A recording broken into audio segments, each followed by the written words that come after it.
بسم اللہ الرحمن الرحیم۔ میرے عزیز دوستو، آپ سب کو ناک ٹی وی 4 پر خوش آمدید۔ میرے عزیز دوستو،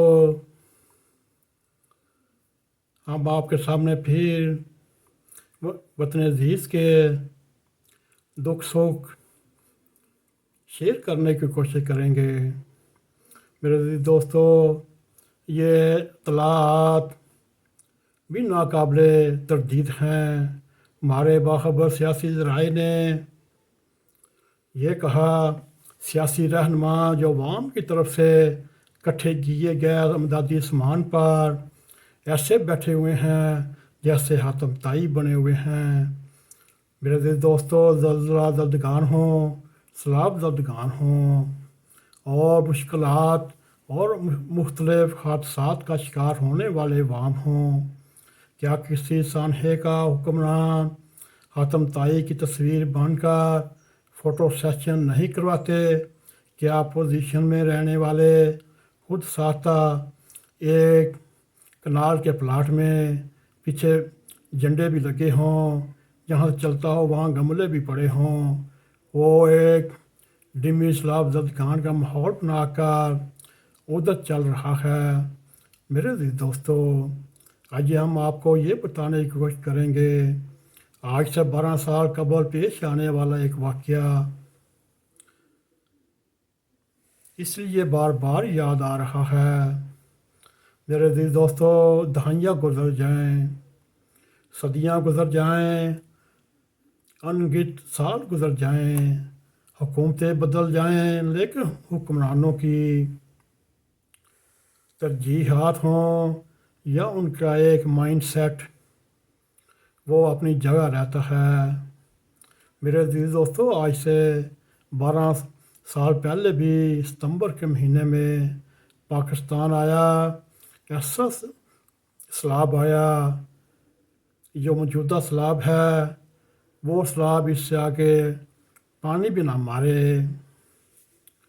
ان دنوں ہالی ووڈ کی مشہور اداکارہ انجلینا جولی، جو UN کی ایک سفیر تھی، اس نے سرکاری سطح پر پاکستان کا دورہ کیا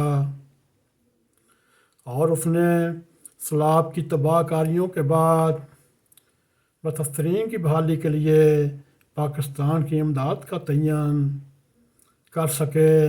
واپسی پر انجلینا جولی نے UN میں جو رپورٹ پیش کی، وہ پاکستان کی طرز حکمرانی کا اصل چہرہ تھا۔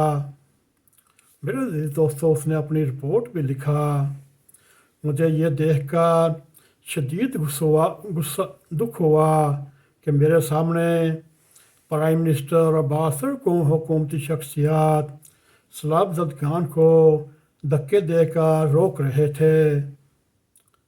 مجھے اس وقت اور بھی تکلیف ہوئی اس وقت کہ پاکستان کے پرائم منسٹر نے یہ خواہش ظاہر کی کہ میری فیملی آپ کو ملنا چاہتی ہے اور فوٹو سیشن کروانا چاہتی ہے۔ اس اداکارہ نے یہ بھی لکھا، وزیر اعظم نے اپنی فیملی کو ملتان سے خصوصی طیارے پر اسلام آباد بلایا اور میرے ساتھ ملاقات کی اور فوٹو سیشن کیا، اور وہ فیملی میرے لیے بہت ہی قیمتی تحائف لے کر آئی۔ قائد وزیر اعظم کی ڈائننگ ٹیبل پر مختلف قسم کے کھانے دیکھ کر مجھے نہایت ہی دکھ ہوا۔ جس ملک میں لوگ فاقوں مار رہے ہوں، حکمرانوں کی ٹیبل پر موجود یہ کھانا کئی سو لوگوں کے لیے کافی ہوگا، جو صرف ایک آٹے کی ایک تھیلے، پانی کی ایک چھوٹی بوتل کے لیے ایک دوسرے کو دھکے دے کر ہمارے پاس آنا چاہتی تھی اور خواہش مند تھے۔ میرے لیے یہ امر بھی باعث تکلیف اور حیرت تھا۔ ایک طرف بھوک، ننگ، غربت، بدحالی تھی، اور دوسری جانب وزیر اعظم ہاؤس اور اس کے کئی سرکاری عمارتوں کی شاہانہ شان و شوکت تھی، اور اس انجلینا جولی نے اقوام متحدہ کو زور دیا اور مشورہ دیا اگر پاکستان کو امداد دی جائے اس سے پہلے یہ شرط رکھیں شاہی پروٹوکول نہیں ہوگا، یاشیاں نہیں ہوں گی، فضول خرچیاں نہیں ہوں گی۔ اس پورے دورے کے دوران اس اداکارہ نے پاکستان کے میڈیا اور فوٹو سیشن سے دور رہنا پسند کیا۔ میرے عزیز دوستو، یہ تھا ایک غیر ملکی امداد کرنے والے کا تبصرہ جو آج سے 12 سال پہلے رونما ہو چکا۔ ملک کے چاروں صوبوں میں تباہی و بربادی نے ڈیرے لگا رکھے ہیں۔ بستیاں تباہ و برباد، بلیا میٹ شہر خاموشاں کا استارہ یعنی قبرستان کی مثال ہیں۔ اگر آپ سندھ میں انسانی المیہ کے ایسے دردناک مناظر دیکھنے اور سننے کو مل رہے ہیں، یوں لگتا ہے وہاں صرف کہنے کی حد تک آبادی رہ گئی۔ اسی طرح خیبر پختونخوا کے ہیلی کاپٹر حکمرانوں کے چیئرمین اور اس کی سیاسی سرگرمیوں کے لیے وقف نظر آ رہا ہے، اور اسی طرح پنجاب کے والی بھی اپنی چونیں مضبوط کرنے، انتظامی معاملات پر گرفت حاصل کرنے کے لیے مصروف عمل ہیں۔ بلوچستان کے حالات یوں کے توں ہیں اور اس تباہی کا تسلسل ہیں۔ میرے عزیز دوستو، یہ سیلاب بن کر صدیوں سے بستیاں جاڑتی چلی آ رہی ہے۔ تن ڈانپنے کو کپڑا نہیں رہتا، رہنے کے لیے گھر نہیں، علاج معالجے کے لیے دوائیاں نہیں، اور سب سے بڑھ کر اپنے پیاروں سے جدائی اور گھر بار کی بربادی پر رونے کے لیے وہ آنکھوں میں آنسو کہاں سے لائیں، اور پتھرائی آنکھوں میں آنسو نہیں، وہ وحشت اور مایوسی ہوتی ہے۔ میرے عزیز دوستو، ابھی تو NGO درد دل رکھنے والے عوام سیلاب زدگان کی بحالی کے لیے حسب توفیق خیمے بھی دے رہے ہیں، خوراک بھی تقسیم کر رہے ہیں اور دیگر اشیاء ضروریہ فراہم کر رہے ہیں، لیکن ان کی بادکاری اور زندگی کو معمول پر واپس لانے کے لیے بڑے کٹھن اور مراحل طے ہونا باقی ہیں۔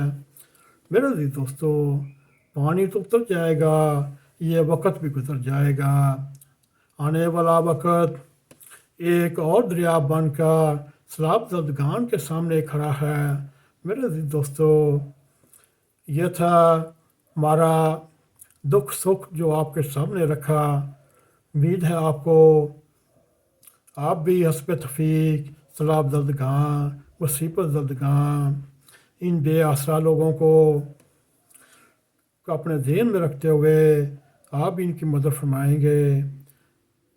اس وقت پاکستان میں یہ ضرورت ہے بھائی چارہ اور آپس میں بہن بھائی بننا اور ان کے دکھ بانٹنا اور ان دکھوں کے دور کرنے میں مددگار بننا۔ امید ہے آپ اس سلسلے میں کوشش کریں گے۔ آئیے ہم اللہ تعالیٰ کے حضور دعا کرتے ہیں، اے اللہ تعالیٰ پاکستان کو اپنے حفظ و امان میں رکھتے ہوئے اس مشکل گھڑی میں سیلاب زدگان، مصیبت زدگان اور جو ان کے پیارے جدا ہو گئے ان کو سامنے رکھتے ہوئے ہم یہ کہتے ہیں، اے اللہ تعالیٰ مرنے والوں کو ان کی مغفرت فرما، ان کی بخشش فرما، ان کے درجات بلند فرما، جو بچ گئے ہیں ان کی تکلیفات مشکلات دور فرما تاکہ وہ پھر اپنے پاؤں پر کھڑے ہو سکیں۔ اسی کے ساتھ ہم آپ سے اجازت چاہتے ہیں، جاتے جاتے بیل آئیکن کو کلک کریں تاکہ ہماری تازہ ویڈیو آپ تک پہنچتی رہیں۔ اسی کے ساتھ السلام علیکم ورحمۃ اللہ وبرکاتہ۔